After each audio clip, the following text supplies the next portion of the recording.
नाजरीन, हमारे साथ मौजूद हैं इस मुशायरे के वाइस चेयरमैन फजलुर रहमान अंसारी साहब।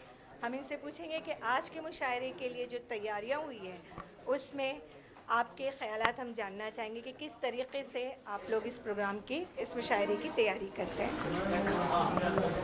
इस प्रोग्राम की तैयारी जो है 2 महीने से चल रही हैं और अभी जो 8 दिन है तो काफ़ी तेज़ी से चली तैयारियां।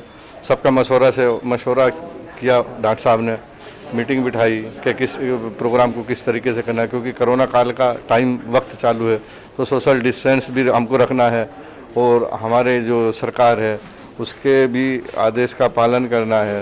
मतलब सब चीज़ को ख्याल में रखते हुए हम लोगों ने काफ़ी मेहनत की है इस प्रोग्राम में, और सैनिटाइज़र और जो है सोशल डिस्टेंस वगैरह सबका ख्याल रखते हुए हम लोगों ने ये प्रोग्राम रखा है। और मुख्तसर से ही सामीन को हम लोगों ने दावत दी है और मेहमानों को, क्योंकि कोरोना का वक्त है, इस टाइम हालात बहुत ही नाजुक दौर में है, तो इसलिए ज़्यादा बड़ा प्रोग्राम ने करके मुख्तसर से किया है। और आने वाले दिनों में अगर जो इंशाअल्लाह ये सब बीमारी वगैरह देखी तो बहुत अच्छे बड़े पैमाने पर हम इस प्रोग्राम को वापस रखें इंशाअल्लाह। हम लोगों की भी नेक तमन्ना आप लोगों के साथ है। बहुत बहुत शुक्रिया।